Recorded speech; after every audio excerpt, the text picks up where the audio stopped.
Good morning, everyone. My name is MightyStream, and I'm going to do your January the 6th just for today in a meditation. Let's go ahead and get into that meditation, see what it has for us.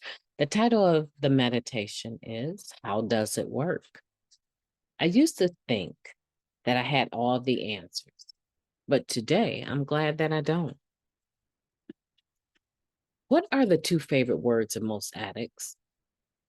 I know. Unfortunately, many of us arrive in NA thinking we have all the answers.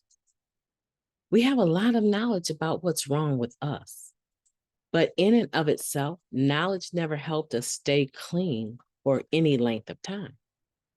Members who have achieved long-term recovery will be the first to admit that the longer they are here, the more they have to learn. But they do know one thing. By following this simple 12-step program, they have been able to stay clean. They no longer ask why, they ask how. The value of endless speculation pales in comparison to the experience of addicts who've found a way to stay clean and live clean. This doesn't mean we don't ask why when it's appropriate. We don't come to NA and stop thinking. But in the beginning, it's often a very good idea to reword our questions. Instead of asking why, we ask how. How do I work this step? How often should I attend meetings? How do I stay clean? Just for today, I don't have all the answers, but I know where to find the ones that matter. Today, I will ask another addict, how does it work? Let's take a moment of silence followed by the we version of the Serenity Prayer. Moment of silence now.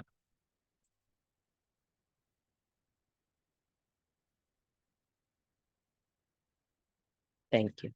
God, grant us the serenity to accept the things that we cannot change, the courage to change the things that we can, and the wisdom to know the difference. Just for today, please and thank you. What a powerful meditation. How does it work? Instead of why does it work? How many meetings should I be making a week? Instead of why should I be making so many meetings every week?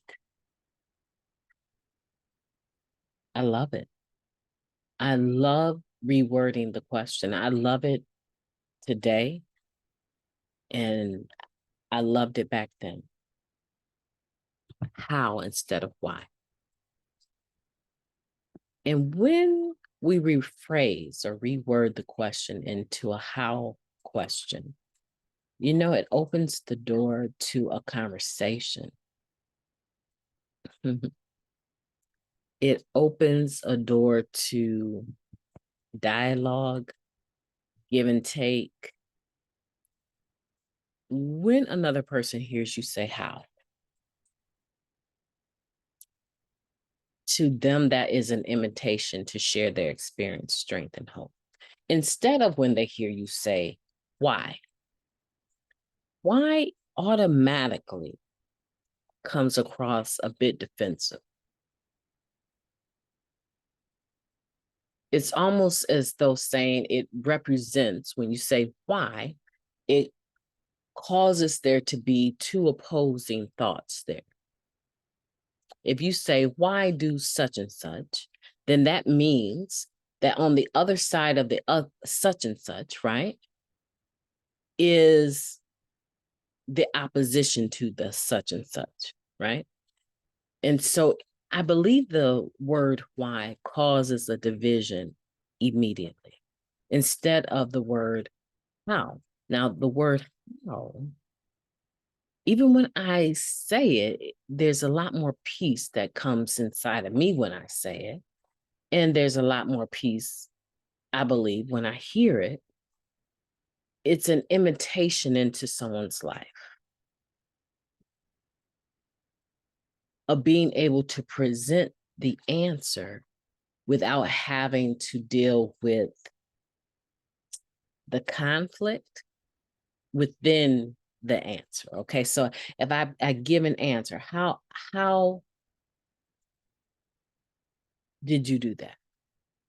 Now, when I present the answer, I'm just stating a fact. I'm not asking you anything. I'm not asking you to approve it. I'm stating a fact, and it's my fact because you asked how. And a lot of times you'll find that that impact is the same impact it will have on your own psyche. And so today, let's practice instead of saying why. Let's practice saying how. And let's practice having a moment of silence before we even speak. That's powerful within itself. It sets the stage for positivity.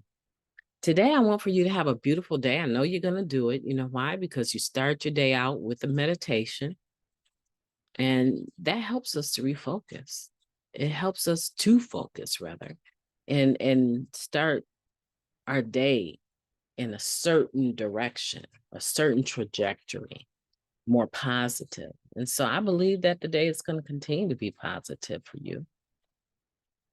Do it intentionally. Have a beautiful day on purpose. I'll talk to you tomorrow.